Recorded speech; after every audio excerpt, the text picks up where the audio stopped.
What's up everybody and welcome to the channel. In this Path of Exile 2 video today, we're going to be looking at the setup that I have for my passive tree in the Atlas. This is what I'm currently using to farm this state of the endgame that I'm in, where my priority is massive packs of enemies, which means, more XP, more loot. And I also want large amounts of that loot to potentially be waystones, as I'm at this sort of like stage now where I'm trying to build up a huge stock of that and starting to kind of like prepare myself for juicing.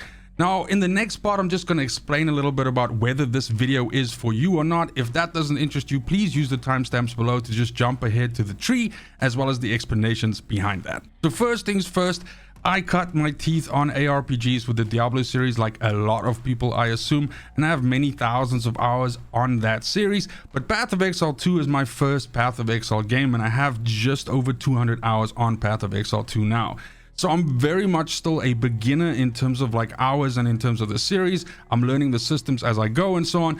But basically at the current state that I am in the end game right now, I found this setup that I'm going to be sharing with you as beneficial in terms of what I'm trying to do. Now, that's because I view the process of the end game in sort of like 3 tiers. And the first tier, when you just arrive at the end game, is essentially where you're just starting to unlock Atlas points. And so you're going through all those different phases of 10 tier 1 maps and 10 tier 2 maps and so on. And then as you near the end of that and your Atlas tree is basically full, you enter the second phase of your end game journey, where now you are essentially trying to build up a stock of waystones and all of the other things that you essentially need, precursor tablets and so on, to be able to fully start juicing the maps and actually starting to just really benefit from all of that additional sort of drops and everything that you can get. So this guide is pretty much for that second phase. It is going to focus on having big packs and having those packs have a potential of dropping exactly the loot that you need to be able to start setting yourself up to the position where you can start sustaining the end game, which is where you don't really have to worry about finding waystones anymore and combining them and all of that, and everything sort of just works out.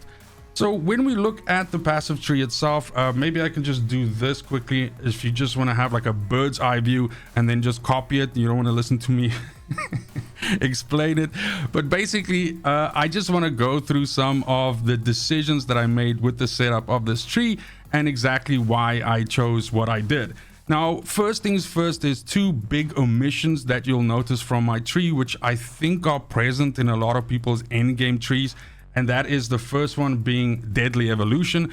Deadly Evolution is kind of like a high risk, not high reward, because the reward could be not great, but it's like a high risk reward solution where pretty much your rare and unique monsters have more modifiers on them, and the more modifiers these enemies have on them, the better the quality of the loot that they can potentially drop. So what I have found with this is that, especially if you are not, let's say, perfectly geared yet or well enough geared yet, this can produce very dangerous situations for you where you can potentially die a lot in your higher level maps like tier 14, 15 and up.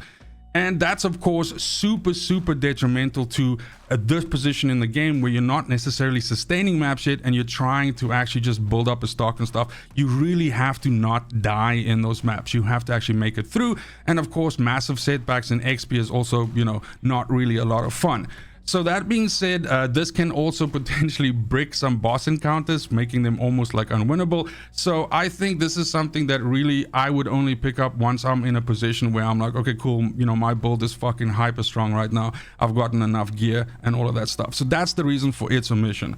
The second part that I want to mention is this part up here, which is specifically about juicing up your precursor tablets and basically increasing the effects that you get from them. Again, I feel like this section here is very much specifically for when you are in that position where you are now sustaining and you are using all of your different precursor tablets to essentially juice up your towers so that you can max out as many of those areas that you can then go in and use your tier 15 and tier 16 and so on maps on. So at the moment right now, I'm not quite there yet, so I'm more focused on actually gathering, and that's why I've sort of excluded them. But starting us off at the beginning, the first thing that I did is I dipped off to the left here and I just picked up these pack increase nodes. You have some really strong ones here which give you more rare monsters on the map, just in general bigger pack sizes. And if you go down here, you have more magic monsters, you have a rare monster that's duplicated over here. So this is all just increasing like the quality of monsters and the size of the groups of those that you get in a map, which directly translates into more XP and into more loot. Then when we go down here, we definitely make a effort of picking up the 6% increased quantity to waystones, all three of these nodes, because the thing is, without waystones, you aren't going to be doing shit. So you need to be getting at least, I would say, one waystone back per map, right? So at least it pays for itself. But the idea really is to actually make more. Making more also means that you are able to actually sell those if you are playing, you know, not solo self-found or something like that. You can actually sell those on the, you know, the trade channels and things like that. And I play on softcore and just normal, not solo self-found. So this is also like a way for me to just get additional waystones and stuff, help out guildies, you know, so that sort of thing. Then next, after we've completed this area, I sort of like dip off to the side here. Now here you can pick up some nodes that give you some increases in rarity of the items that you find, which is also obviously super helpful. Big node here with a 20% increased quantity of waystones found. And we sort of like just curve all the way around here. This just still kind of like just increases the quality of the loot that you get, and essentially stopping at the bottom here with this last node here for item rarity. We go all the way up here, netting us another 3-pack nodes, and then getting this unstable energies node here, which says waystones have 25% more effect on prefix modifiers or 25% more effect on suffix modifiers. So this can be an up or and down for you, but it's important that you need to maximize your maps as much as possible so that each one of them, even one that's not necessarily juiced up, is actually giving you a decent amount of, you know, bang for your buck. And then last but not least, the last points, I spend them on essentially going up here.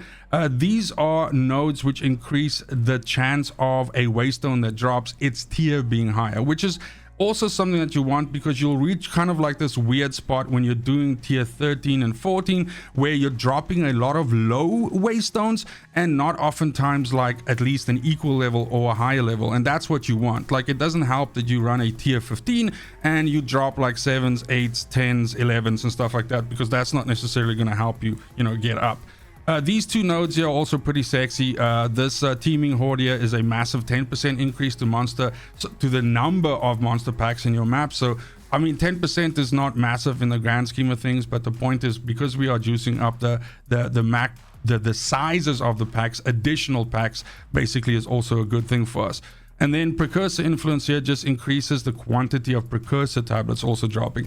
And this is, like I said, this is before we start juicing. So we also want tons of these to drop. It doesn't matter that you're capturing a bunch of towers if you don't actually have precursor tablets or decent precursor tablets to actually slap into them, so that you can actually start juicing. But that being said, this setup here, and let me just zoom out again, maybe at just something like this. I again just will do this if you want to see the whole thing and just take like a screenshot. But this all in all nets us then like 38% increase waystone quantity. We also have a 40% higher waystone tier chance. We have 30% increase to the quantity of precursor tablets that drop. And specifically when it comes to our monster stats, we have a 24% increase to monster pack sizes, a 10% increase to the number of packs that go in a map. Then we have 35% increase to magic monsters, and a 15% increase to rare monsters. And then we have one of those rares that's duped. So you'll find like the same named rare, there'll be like 2 of them walking around and you can smoke them both. And then last but not least, we also have like a 5% increase to item quantity, but then also a 20% increase to item rarity. So, you know, MF basically.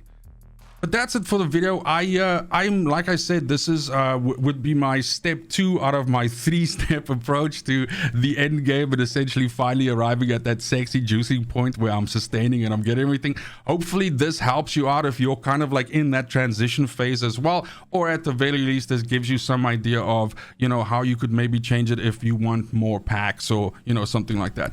Please let me know in the comments down below other guides and things like that that you're looking out for. I'm starting to now rolling out some stuff for Path of Exile. I've got 2 characters in like the high 80s now, so I'm feeling like I'm getting to a point now where I understand a lot more than, you know, a couple of weeks back, and I can actually start formulating that into videos.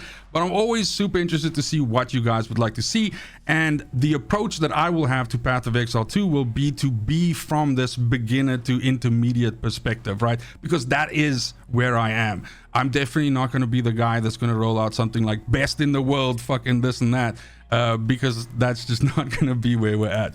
But that's it for the video. As always, thank you so much for the support, and take care and fucking cheers.